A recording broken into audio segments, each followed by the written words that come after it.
تو والدین کی نافرمانی یہی ہے نا، جتنا دل ہم دکھاتے ہیں نا اس میں ضرب کر کے نا، جمع نہیں کر کے، اس کو ضرب کر کے ملٹی پلائی کر کے بچے ہمارا دکھائیں گے، وہ اس سے زیادہ نافرمان اور بے حس ہوں گے، اور پھر سوائے رونے کے کچھ نہیں ہاتھ میں آئے گا. تو لہٰذا والدین کی رضا کو حصول بہت ضروری ہے.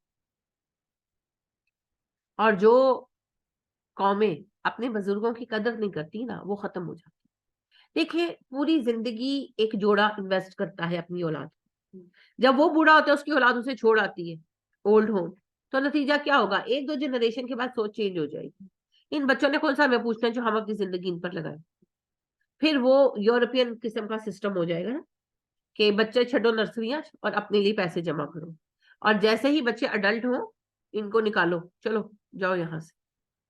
پھر وہ سسٹم ہو جائے گا، کیونکہ بھئی ایک قدرتی ایک وہ ہے نا انسان کے اندر کہ بھئی میرے بچے ہیں، میں کس لیے مال جمع کروں، میں کس لیے اپنے جو ہے وہ بڑھاپے کے لیے سیونگ کروں. میرے بچے ہیں، وہ میری لک آفٹر کریں گے. لیکن جب بچے ہی لک آفٹر نہیں کریں گے تو پھر انسان کا بد دل ہو جانا فطری عمل، پھر گھر ٹوٹیں گے.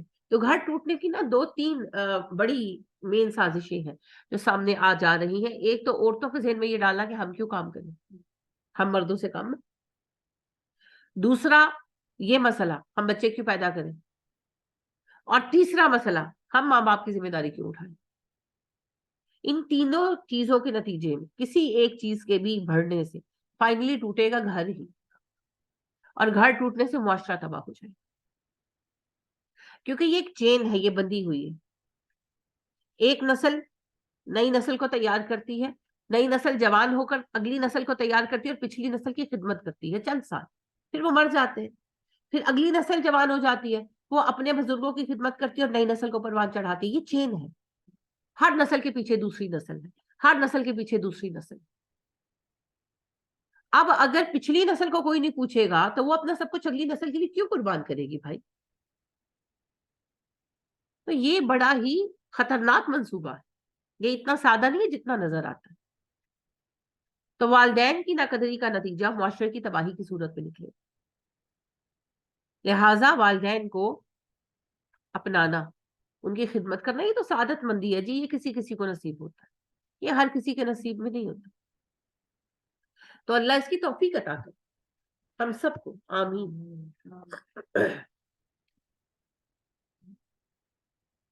اور قرآن میں آپ دیکھیں جہاں اللہ کی توحید کی بات آئی اس کے فوراً بعد وَبِالْوَالِدَيْنِ إِحْسَانًا وَبِالْوَالِدَيْنِ إِحْسَانًا، اور احسان کی بات کی اللہ نے ہمیشہ.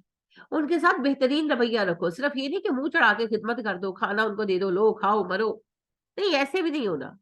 کرو اور بہترین طریقے سے کرو، بہترین طریقے سے، ایسے حسین طریقے سے کہ وہ خوش ہو تم سے، ان کے دل خوش ہو جائے. تو وہ نظر آنا چاہیے. وذی القربی، اور رشتہ داروں کے ساتھ احسان کا رویہ. رشتہ داروں کے ساتھ، رشتہ داروں کے ساتھ احسان کیا ہے؟ جو ان کے لیے کر سکے کریں. قربا کون لوگ ہیں؟ قربا میں میاں بیوی بھی آ جاتے ہیں ایک دوسرے کے لیے، بچے ہیں، بہن بھائی ہیں، پھر دور کے رشتہ دار بھی ہیں. تو ہر رشتہ دار کے ساتھ جتنا اچھا کر سکے کریں، اگرچہ وہ ہمارے ساتھ اچھا نہ بھی کر رہے ہیں. لہٰذا ایک صحابی نبی کریم صلی اللہ علیہ وسلم کے پاس آئے، کہنے لگے اللہ کے نبی صلی اللہ علیہ وسلم میرے رشتہ دار ہیں، میں ان کے ساتھ بہت حسن سلوک کرتا ہوں مگر وہ میرے ساتھ حسن سلوک نہیں کرتے. میں ان پر پیسہ خرچ کرتا ہوں مگر وہ مجھے اذیت دیتے ہیں، تو کیا میں انہیں چھوڑ دوں؟ آپ نے فرمایا نہیں.